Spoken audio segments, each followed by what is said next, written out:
الحمد لله رب العالمين، والصلاة والسلام على أشرف المرسلين سيدنا ونبينا محمد وعلى آله وصحبه وسلم.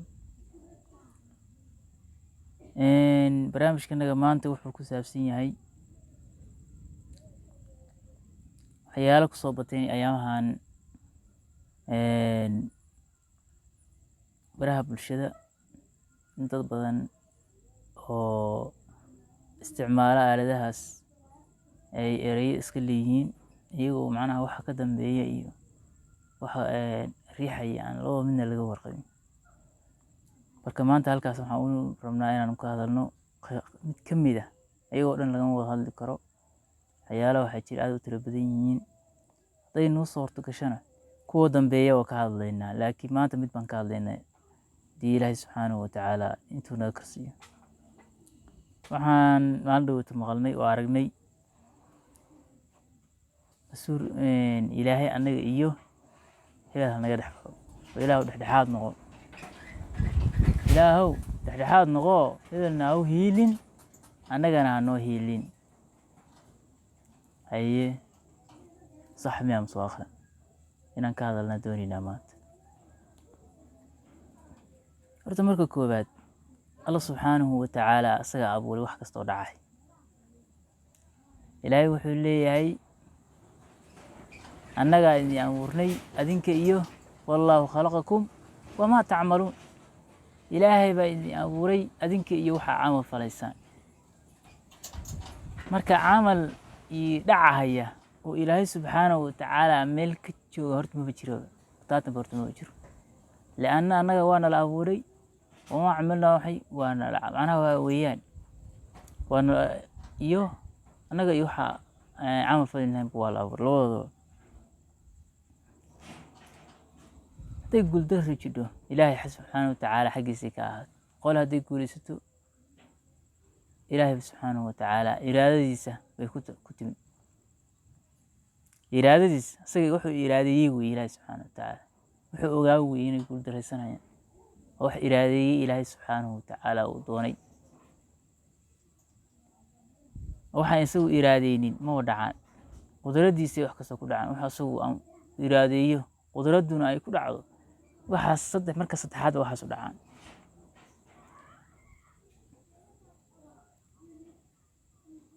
cilmigaa ku hormara, iraadada ku xigsata, qudradda saddexaas sifa iskaga daba marta. ilaahay subxaanahu watacaala marka hore shayga cilmigaa ku tacalluqa, shayga in la ogaado. kabacdi iraada doonis baa ku tacalluqa, micdaan baa laga dhigayaa oo ma la baabi'inayaa, ma wujuud baa laga dhigayaa oo ma la ahaysiinayaa. intaas baa iraadadu doonista ka gaaraysa, go-aan bay ka gaaraysa. hal la icdaamiyo iyo hal la macnaha weeye wujuud ha laga dhigo. arrintaa waxaa fulinayana waa qudradda. hadday guul imaanayso guushaas saddexdaas sifay soo martay, saddex meelood bay soo martay. hadday guul darro imaanayso saddexdaas soo martay. dhibaata hadday imaanayso saddexdaas soo martay. balaayo hadday imaanayso saddexdaas soo martay. hadduu khayr imaanayo saddexdaas soo martay.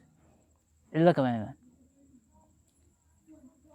maxaa dhacaya marka markii la ilaahu naga baxo? waxba saameyn ha ku yeelanin arrintan. adigu geeska istixaaga xibatan dhexdhexaad ka noqon, ayagana ha u hiilin annaga ha noo hiilin. ilaahay ma idin hiiliya hiilada macnaha qof ka gaar, qof dagaalamayo macnaha miyaa macnaha hiilada waase uu ka hadlayo waa hiilada noocee? hiilada biniaadanka miyaa hiilada ilaahay subxaana watacaala? ya hiilada miyay la mid tahay hiilada ilaahay subxaana watacaala? ilaahay baa kuwaas u hiiliyey oo u gargaaray. wama nasru ilaa min cindi illaah. nasriga iyo guushu ma ahaate baa li ilaah xaggiisa mooyaane. ilaahay baa guusha keena. ilaahay baa subxaana watacaala guusha keena. asagaa waxna cizeeye, asagaana waxna duleeye. asagaa wax anfaca, asagaana waxna dhiba. asagaa wax dila, asagaa wax nooleeya. intaas ina aaminta la rabaa. haddaa guulaysatay ilaahay baa raalli isu kaaga noqo haddaa rabtid. ilaa raalli ahaanshaha iyo iraadada waa kala labo. amarku waa ka duwan yihin, saddexdooda waa kala duwan yihin. inaan marka ayagii kala fahanno waa la rabaa. marka ilaahay shaygan ilaahay ma iraadiyey, raalli ma ka haya, ma amray. saddexa haddaanaan kala fahmin maba fahmayno wax meesha ka socdo. لأن إرادة يا أمرك يردو وكلا دوين شيء إلهي إنه دونه شيء كست إلهي ودونه أما حما لكن حنا سنبا إلهي رالي من الله سبحانه وتعالى إلهي دومي سيني قالوا من قارنارت قلان سقا دوني هدنا إلهي إني قالوا من رالي كما ما أمرين هدنا سبحانه كريم إلهي ما أنفس سبحانه وتعالى إني قالوا مدي قالوا مدي marka waa arintaas kala weyn marka amarka iyo riduhu waa kala duwan yihiin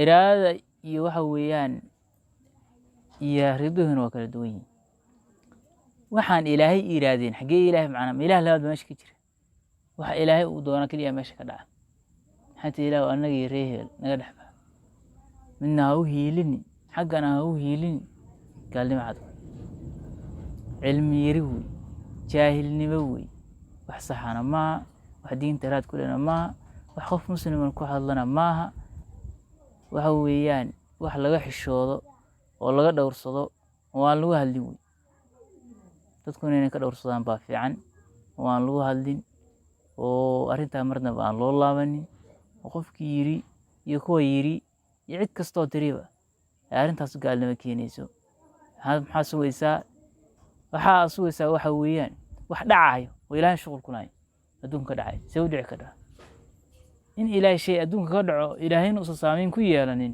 soo dhacaysa ilaahay baa waxaan abuuray adinka iyo waxa amal falaysaan maxaa dhacay soo xijiraan anaga iimaankana wax sikay soo ilaahay wuxuu leeyahay wallahu khalaqakum wama ta'maluun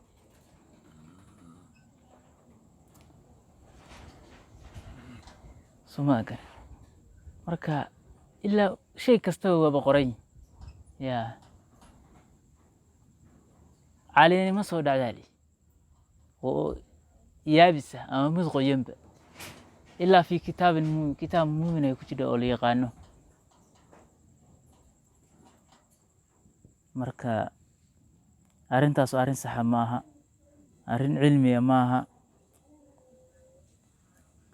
waxaan rajeynaynaa in dadkii yiri ay ka waantoobaan arrintaasuna arrin u cunto qof muslima inuu yiraahdo ama ku hadlo ma aha saasay taadana is yiraahdo wax saxan baad ku hadashay arrintaas ay saxan ma Allah subhanahu wa ta'ala alam